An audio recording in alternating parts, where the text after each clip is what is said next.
Like one day there's just a couple, and then there's like 10 times, and then there's 10 times the amount, and it's like a Yeah. lot.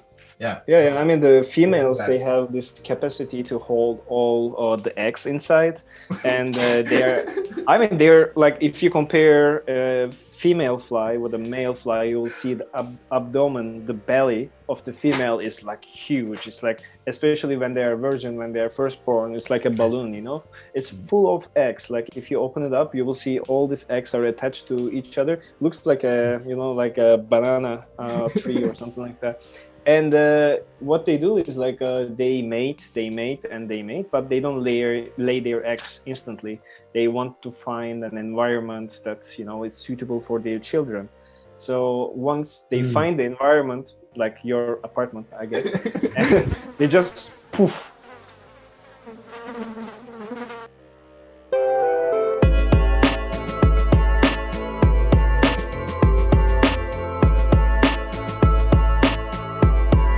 Look at that. Nice. Episode Right, 261 of the Wow, AT show. that's a We lot. do this so many days now. And traveling around the world, and now we land in Turkey, in Istanbul, with Kaan Exactly. Mika. Did I say that right? That's correct. Hey everyone, Yes. And pleasure to be here with you guys. amazing. And Amir, good to see you again. You. Tell us about what you do, Kaan. You mean at the moment, or what I was doing during my PhD? Which one you like? Tell us your Let's story. start with the Both. PhD. The PhD. Yeah. All right, so I'll just mention my background a little bit. I'm a molecular biologist, so I did my bachelor's and master's degree in Istanbul. I spent a year in Denmark during the studies because I was an Erasmus student for 2 semesters in Roskilde University. And there I was introduced to Drosophila melanogaster, so the famous fruit fly, the best model organism in the world.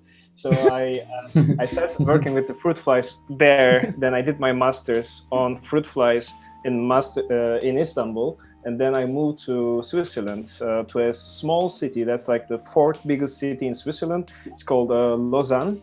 So I did my studies in University of Lausanne, and after a long 5 years, I finished my PhD, and now I'm back in Istanbul and just enjoying time with my family and doing almost nothing. That's good. All right, cool. And you want to tell? So you studied fruit flies for a long time, Exactly. and you did your PhD on fruit flies. Yeah, that's correct. My master's and PhD on fruit flies. What about fruit flies?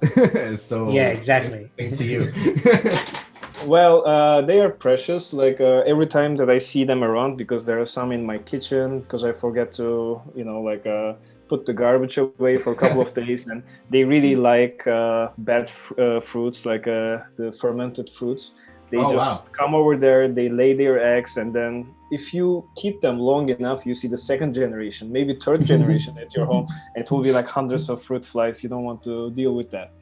So, but when I see them outside of the lab, like I always like observe them. I try to catch them. I do some traps at home, so I do these fun things. But in the lab, my interaction with them is more sophisticated. Like we use microscopes, of course. We open up their brains. We look at the individual neurons. We try to understand how their nervous system is functioning at one neuron level. So that's why I find them really, really cool. How is it different? Like, well, at least on a simple scale, how is it different from the human nervous system? Well, it is still complicated, but of course, like if we talk about human, like we talk about millions of neurons, but when it comes to fruit flies, the scale goes down to like let's say a couple of 100,000 neurons. So that's why you can really label individual neurons. You can know what subset of neurons are doing.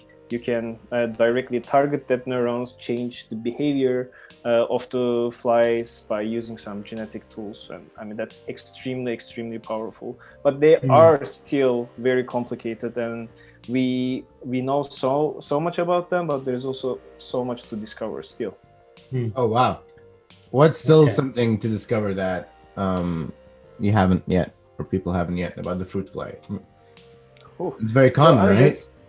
yeah. I mean, Mhm. its genomes was sequenced in I think 2000, and since then we know about them so much. They are in the laboratory for more than 100 years, and so they are widely used. I mean, the things that we don't know about them is more related with their ecology, because it's hard to test these sort of things outside of the lab in Yes. long term, long scale, I will say. But a lot of genes, a lot of pathways are discovered in fruit fly. So we learned a lot about cancer. We learned a lot about, let's say, aging, sleep. Like they got a Nobel Prize because of the discoveries in fruit flies. I think 2 years ago Wow. in biology. Yeah, so that Mhm. makes them very important still. I know, right? But like, what Yeah. what did they discover for them to um get a Nobel Prize 2 years ago? You said. So actually, they found out the circadian rhythm. So like human Drosophila also have a circadian rhythm, and there are like certain Right. genes are playing a role. This is not my expertise, so I really cannot go into Mhm. detail. What I can say that they discovered certain genes that are conserved in fruit flies and human, and so thanks to that they discovered this mechanism and some genes, now we can develop certain like treatments, medicine towards sleep disorders and circadian rhythm. We understand human circadian rhythm much better thanks to Drosophila, I can say. Wow. Wow. Yeah, Amazing. that's. I agree, And do it's you know amazing. about other flies, or is it just like fruit flies that you're specialized in? Well, I'm specialized in fruit flies, but hello, Hello. Sorry for being late. Norris. No worries. All right. Hi, Sorry, Ali. keep going. Yes. All right, so in our laboratory, so we are not working on Drosophila melanogaster. So when I say fruit flies, it's generally Drosophila, and then you have the extra nickname. I will say Drosophila melanogaster, Drosophila simulans, Drosophila seychellia, and so on. So we work with other Drosophila species as well, and some of them are endemic to a certain island that is very isolated, and they are specialized on eating a certain fruit. That fruit can be toxic for other ones. So, but in our lab, like we are interested in, let's say, sisters of fruit flies, Drosophila melanogaster. So, like very close relatives. So we don't do, let's say, we don't do experiments on caca flies or mosquitoes or so on. But I mean, I'm quite interested in all sorts Caca of. flies? Yeah, I mean, I can imagine. Yum. Yeah. I mean, You don't those want are to do good. that one. No. Tell us more about that one. What is a caca fly? So I mean, these are called generally blowflies, and some of them are used in. I think they are also used in criminology because those flies they also like the flesh meat. So when someone dies, these flies also come and they lay their eggs on the decomposing body, and then actually scientists could anticipate the exact time just by looking at the egg development of these flies. So, I mean, in that sense, it's important. There are also certain flies that really like shit, I will say. Yeah, because I mean, there are also interesting nutritions name, for I them assume. there. Yep. Yeah, Flies. exactly.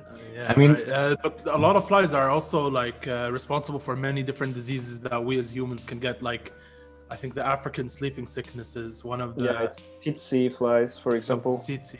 Yeah, can you tell us a little bit more about that, like the nature of that fly and where can we find them more?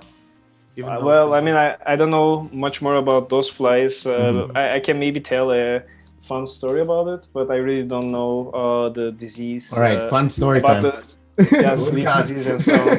I mean, this is like one of my posts actually because tsetse flies they bite human and they also bite zebras and other horse and other sorts of animals, And there was a paper a couple of years ago that they discovered one of the reasons that zebras have these black and white patterns, because having these black and white patterns was confusing this tsetse flies landing on the zebra. And so the flies were seeing them for a long distance, but when they come, they cannot land on the zebra. So what they do is like actually they found some horses, and they have this like zebra cloths, and they put the zebra cloth on the horses, and they do an experiment, and they compare if horses like normal horses and zebra pajama horses, which one will get more bites, you know? And at the end, it was surprising that these patterns were protecting flies to be, from the tsetse flies directly, for example. And these flies, they transmit a lot of deadly diseases for horses as well. Right. Wow. So what got you into molecular biology? Like, why would you go into that field in the beginning? Why wouldn't I? It's amazing, you know. It's like first, you access to microscopes. This was my childhood dream since the very beginning, because I always see insects outside, but you only see them from a distance sometimes, or you really don't understand so much about them. But when you go to a molecular biology lab, you can observe them under microscope.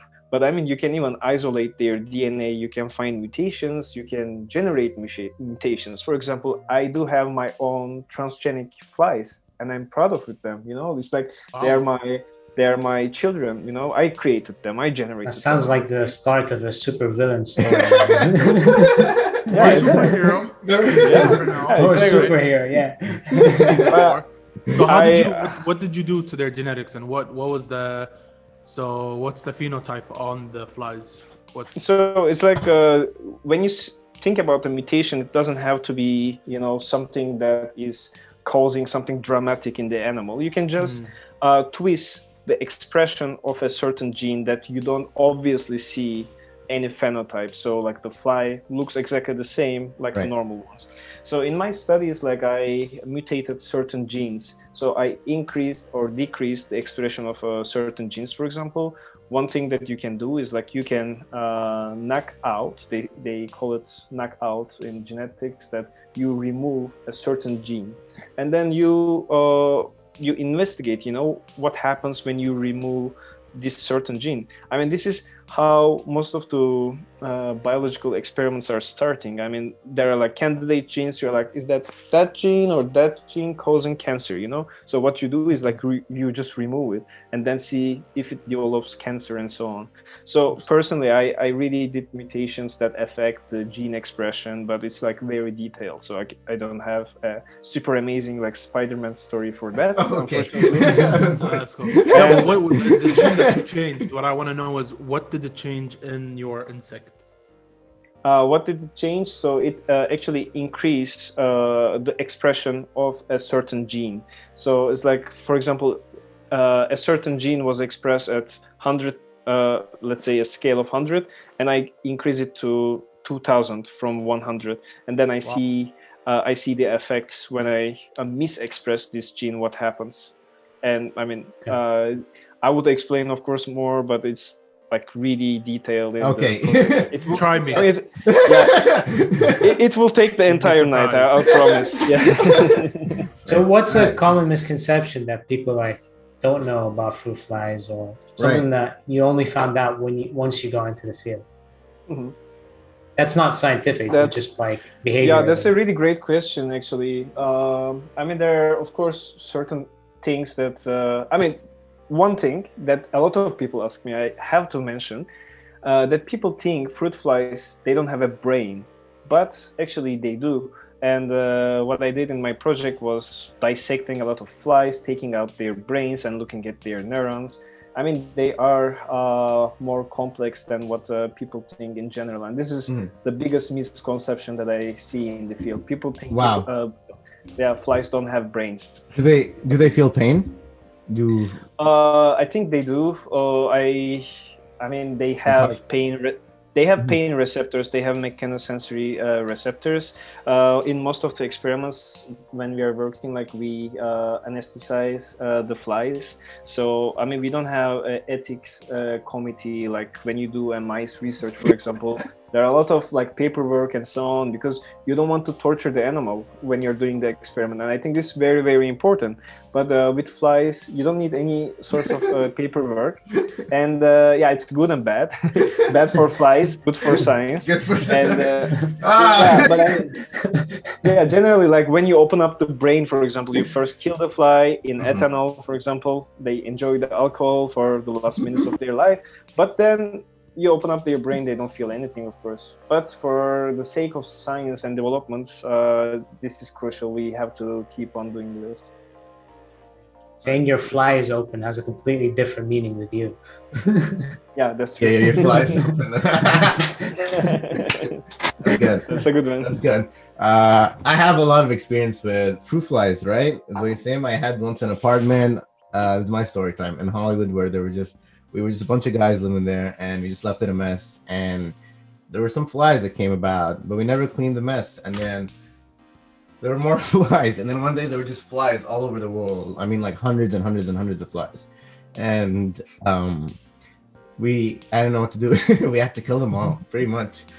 We tried to like spray him and swat him and catch him, and it took us a very long time. And then one day They're persistent, man. We got so many traps. We got like the whole apartment was covered in traps. So we just we had to jump over the traps. How did you prepare the traps? We had one of the things that's like sticky, where they just go and they stick to them, and it has a little smell on them. And of course we had the sprays, but the sprays never worked for some reason. And then we just really brutally, I started hitting them with a... The worst part about the spray is like you aim up, right? But then it comes down on you. Yeah. But we started hitting the room, and then that's it. It took us a long time, but we got them out. That's the end of the story. So that's my experience with with fruit flies, pretty much. I have a question. So why is it that the flies, how do I say this?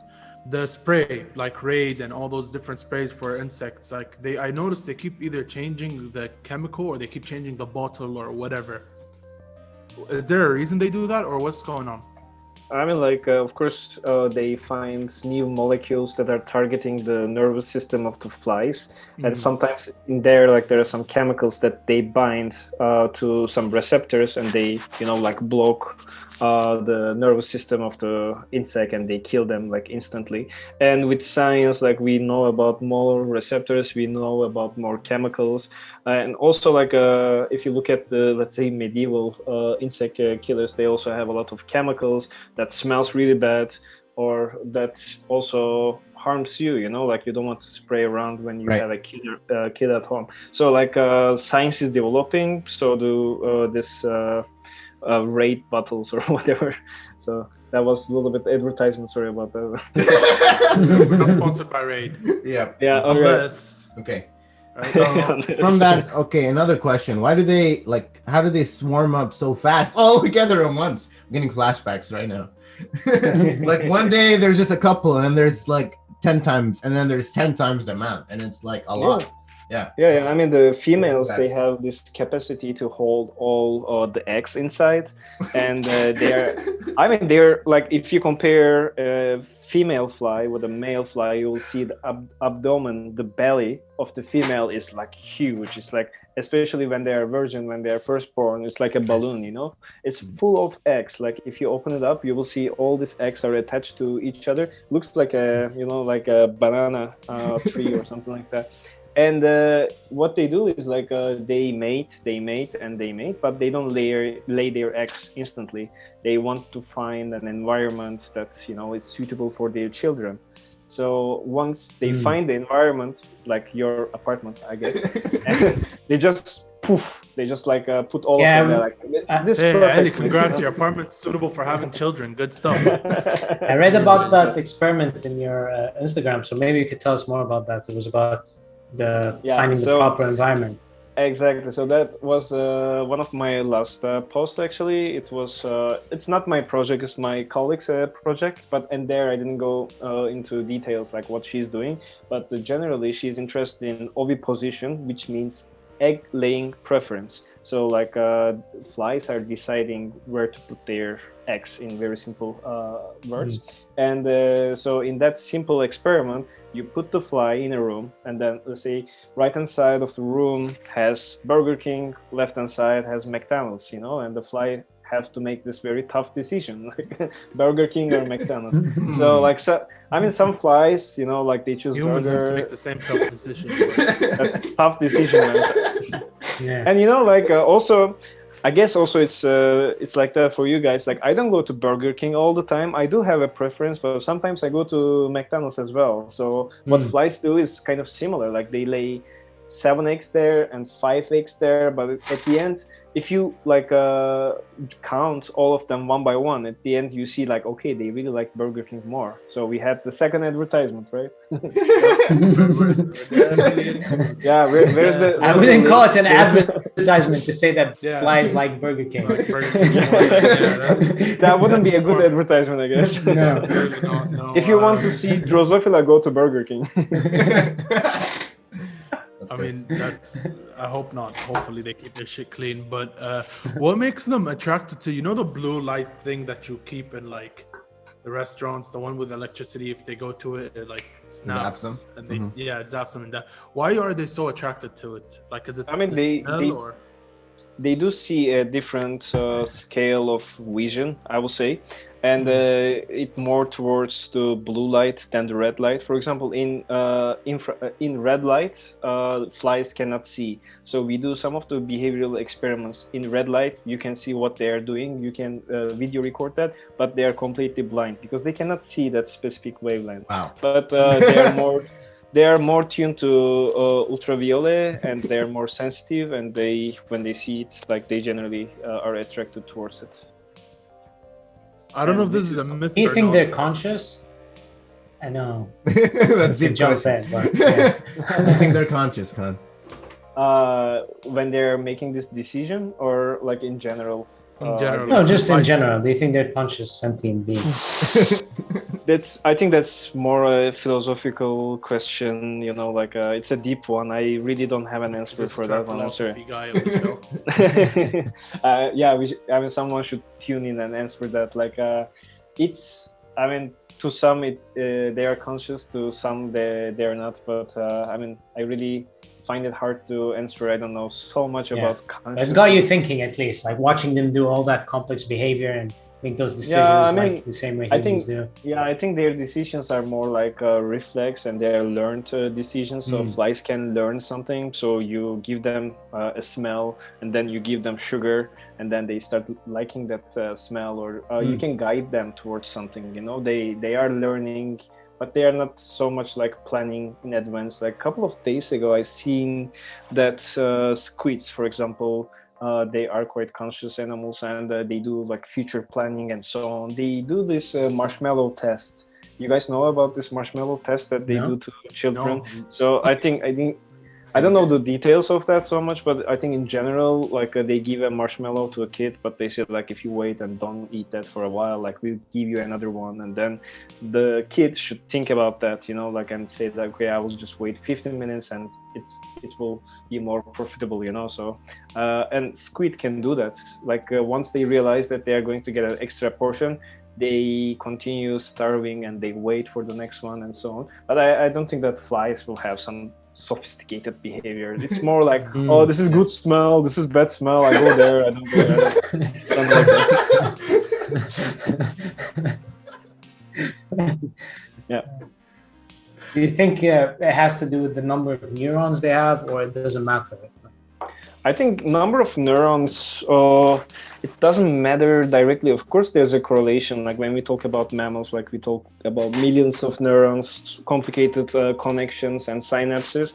When we talk about fruit flies, the number of synapses are less and number of neurons are less. But I think it's not only, you know, you cannot make a direct comparison with the numbers. So it's more about the connectivity, it's more about learning and how different sets of neurons find each other in different parts of the brain and so on. So I think it's not directly related with neuron number, but it's more related with how do they do Did they do drug testing on the Drug flies? testing.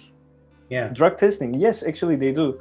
I don't know since when they are doing it, but for a lot of even psychological diseases, they do a lot of drug testing on flies. They give the drugs to their food directly, and then they look at their phenotype. And the cool thing is like you can just like design so many different drugs in very small portions, and then distribute the drugs to the food of the flies, and you can like check thousands of different flies with different mutations so easily. So that's the bright side of it. But the downside of it is like once you find a drug that is suitable for Drosophila, it's still very distant from human, so like in that sense I think you can do a very long scale experiment and then find very interesting targets, but then you have to go to mice, then you have to go to human, and so on.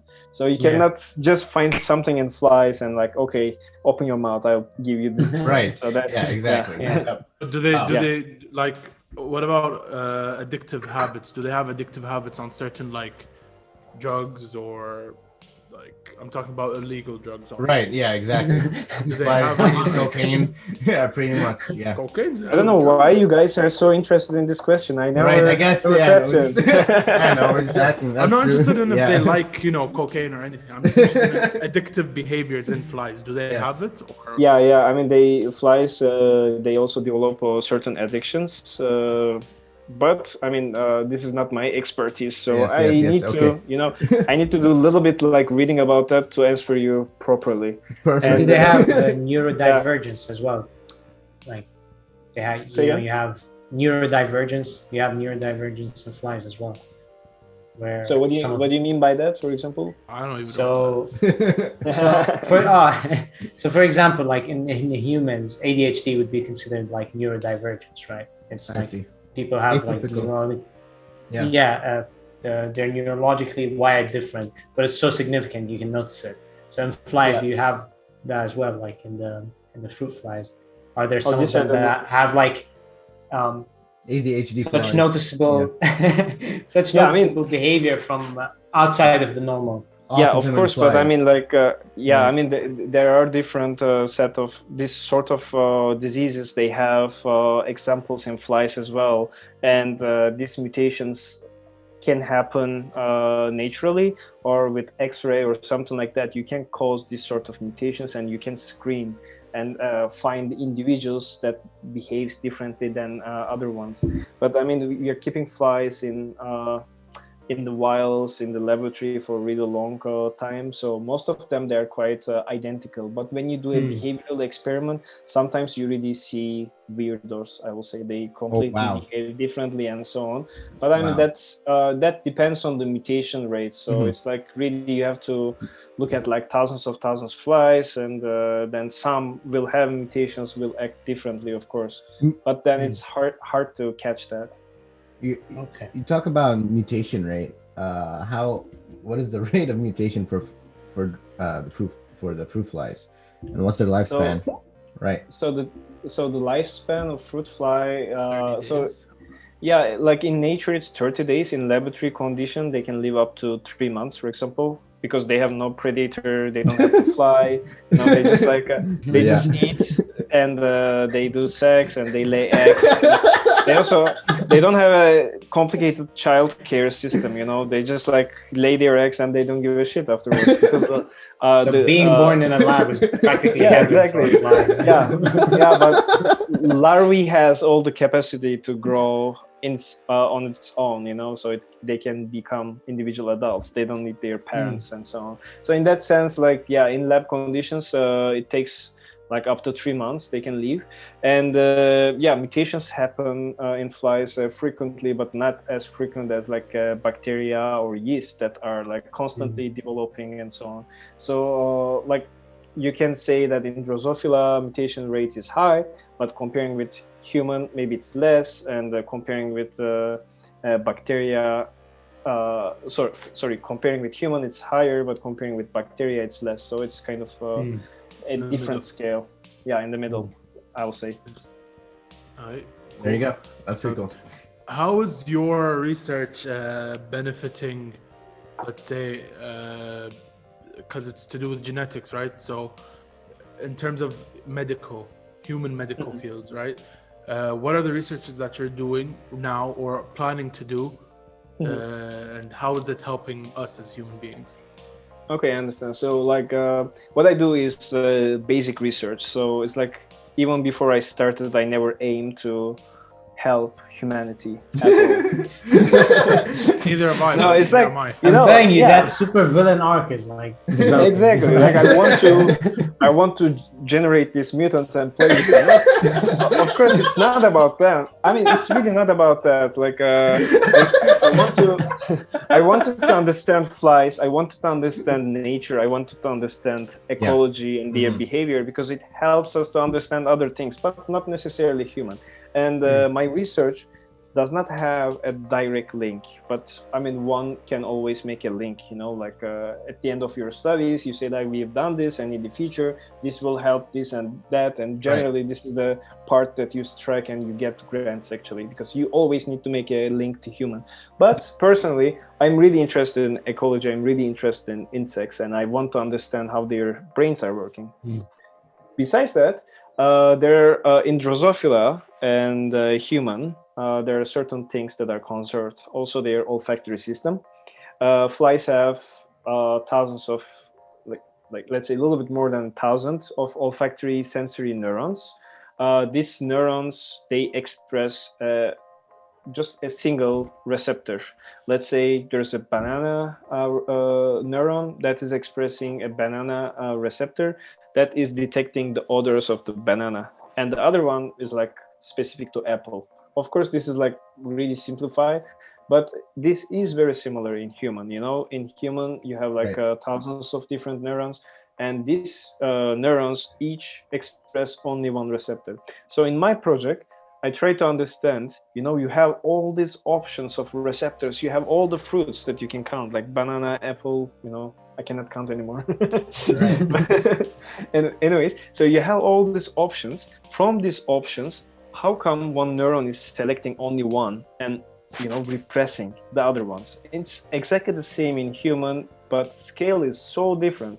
In Drosophila, you have around 50, 60 different receptors.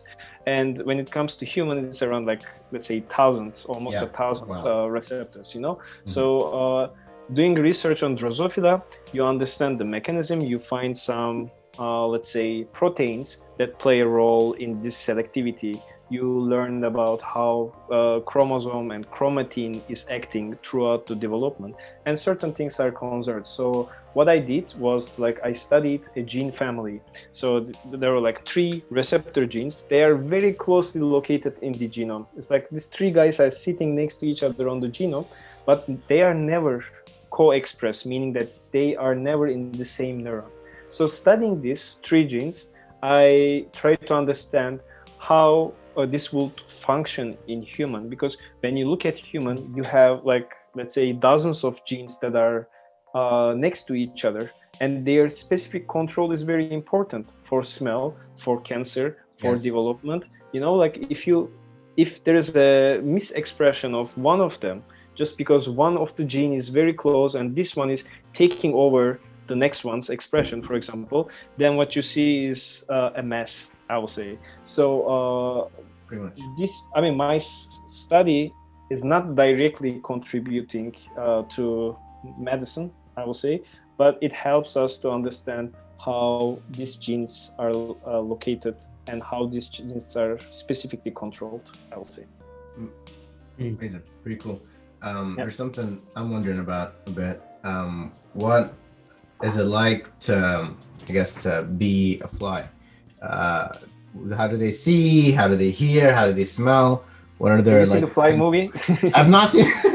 I haven't seen the Fly movie. Maybe I should watch that movie, right? yeah. But is it like, how do they see, for example, right? And hear and smell? Like, what are their senses like? Yeah, of course. So flies have these compound eyes. They called ommatidia, and in each side they have around 800 eyes. So they are seeing like like different UV lengths or different light wavelengths, I will say. Some are seeing, like the shapes, so they can recognize certain shapes. And they can recognize, of course, movements and patterns and darkness and the light and so on. And but I think flies are quite dependent on smell, even more than their vision. I mean, but at the end, all of these things are kind of, combined. Like they need to see, they need to touch, they need to smell. In terms of smell, they are very direct. So when you have your trash, they really find your apartment so easily, so well. It's surprising that you just open a beer and then a fly is just coming and sitting on top of that, like instantly. So I think this is what fascinated me a lot about flies, that their olfactory system is super, super powerful. Right. Yeah, but it's like there are certain smells that are attracting them, certain smells are repelling them. For example, fermented fruits or like beer, because there's yeast inside. Then flies are just jumping over there. They like the smell of the yeast and smell of the microorganisms that are growing. Yeah. Delicious. Yeah. They can see like at a faster speed than human beings. Oof, that's a tough one. I don't know if they can see faster than humans. Because every time I go and try to smack one, they'll fly off. That's right. They're really good with, I think it's not like they see you from distance, like they really let you approach. So they're not that smart, but actually they do see, like a huge shadow is approaching to them or so on, and then they're flying away. But they are very small, so in that sense, they're also fast in flying. So they are really not walking and running away from you. So it's hard to tell if they're faster than human, because I think you need to slap one of your friends, and see that if they will. Probably but the guy will bigger just target with my friends. They can see it coming, and I can probably get them. But flies, so it's all about the shadow. They can see the shadow of my hand getting closer and bigger. Yeah, exactly. Yeah, they will see the shadow and. Position.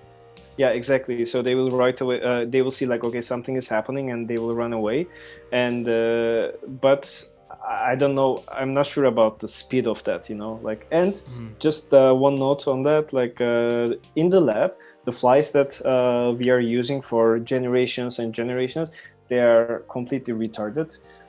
They don't know even how to fly, because they're kept in these vials for a really long time, and you just release them in the lab, for example, and then you can put your finger on top of their head, because they don't run away, because they don't have any danger in the nature. They just, like I told you, they that's eat crazy. So without the insects. danger, they don't learn anything. Right. Exactly. Yeah, exactly. It's like us. It's like human beings in a way, because they don't need to rely on their instincts as much. So it kind of, that skill or that talent of relying on your instinct, I think, decreases a lot. Yeah. So that's where we're at right now. I think I have a good analogy with that. So during my PhD, I was in Switzerland, like one of the safest country in the world and so on. So, it's a country that you don't check your pockets to see that if someone is like stealing something out of you and so on. But I was grown up in Istanbul, and here it's more dangerous, I will say. When you're outside in the street, you always have to be careful with your bag. You never put something in your bag, it's always in your pocket, and every like 5 or 10 seconds, like a reflex, I'm just checking if my wallet is in my pocket. Maybe I'm exaggerating a little bit, but when I go there, when I'm in this safe environment, I stop caring. I'm like, okay, I'll put my laptop there, I'll put my camera there. And they stole stuff from me. And no one stole anything from me in Turkey, just because of this thing, because I have to be cautious all the time. But there you give up and you don't care, and then someone is taking advantage in a long term.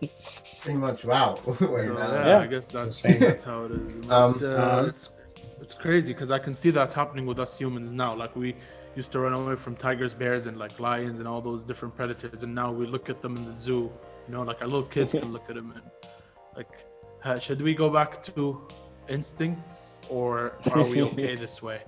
What do you think? Yeah, Deep question. yeah, Right? yeah. Exactly. I have a question for you, Kaan. You Yes. mentioned on your Instagram you had a post about like mosquitoes and the way they transfer like COVID, SARS. So could you tell us more about that? So it's like they did a test and they cannot transmit COVID. That was like the Cool. take-home message of this experiment.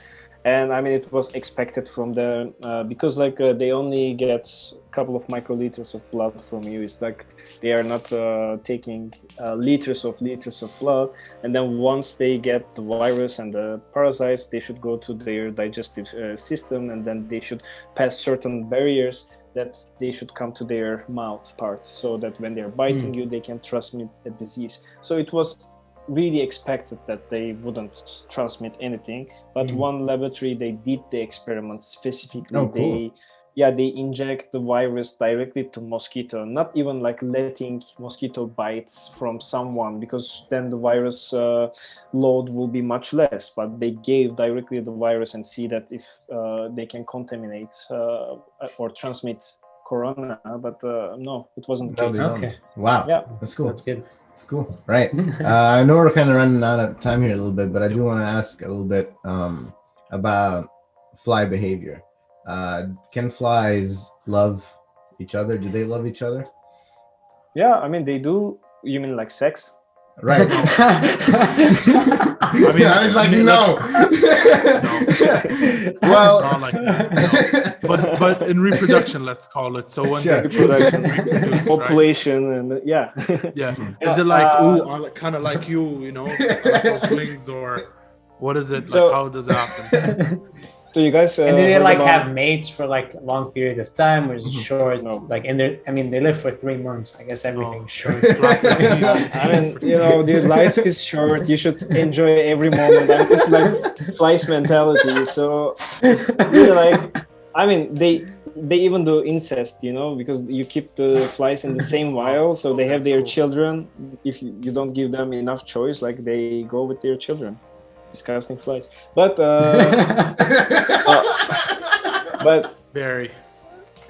like I will say, maybe you guys heard about something called pheromones. Like this is something that we have, and this is something that flies have as well. And Wow. yeah, flies smell each other, and like they have these chemicals on their skin. It's called cuticular hydrocarbons. So like cuticle is their skin part, and the hydrocarbons are the small molecules that are attractive to certain fly species. For example, I told you guys that we work not with only Drosophila melanogaster, but some additional flies in the lab. And then some of the flies, they don't like each other at all because of their smell, because of these cuticular hydrocarbons. But if you actually put different cuticular hydrocarbons on their body, they can become attractive to each other. So it's majorly, I'll say, it's majorly olfactory system. They smell Nice. each other and decide which one is the good mate and so on. But they have this like very complex ritual when they do have sex. Like the males are chasing the females. Females are the ones who are selecting, you know, like As per usual. yeah. And Nothing changed even with flies. Okay, I have a question about that. Is there like some sort of hierarchy within flies? Is there like strong fly, weak fly, you know, boss I mean, like fly? certain mutations, of course, make them very weak. You know, you have completely blind flies. They also don't smell well, and there are fit flies. There are old flies. Then they don't perform well, and they don't produce much sperm and so on. So in that sense, very similar to humankind, but it's not very dominant. You know, like flies. At the end, you put them in a vial, and eventually, you know, they will copulate and they will have children. Like. But of course, they try to choose the best mate, and there are certain criteria for them. You know, I think appearance might be playing some role, but also like how flies are smelling. If they are more healthy, they're producing more of these pheromones, more of some certain chemical molecules that make them more attractive for the female, and then they choose those ones. over the other I like ones. that shade of gray, G. Come Amazing. here. Right. Yeah. Thank you very much for watching another episode So, of A2 wow. Show. We obviously ran out of time, so if you enjoyed what you saw here, like, subscribe, Episode of share, A to all the that show. stuff, Amazing. right? Mhm. Kaan, is there Live anything like you'd a fly as well. That's what I want to say. You know, life is short, and rely on your instinct. Yeah, go Yeah. ahead. Yeah. So, Time flies. if you enjoyed Time flies. If you enjoyed this show half as much as we enjoyed recording, please again do like, subscribe, share. Kaan, is there anything you'd like to shout out or let the world know? No, thanks a lot for the guys. I really enjoyed the chat. It was very Thank you nice. for you. coming. Amazing. I will leave a link to Kaan's social description medias below. in the description below. Look at that. Another Thank you, episode. Amir, for joining us. For Subscribe. today's episode too. Yeah. Boys, subscribe and see you. Cheers. Cheers.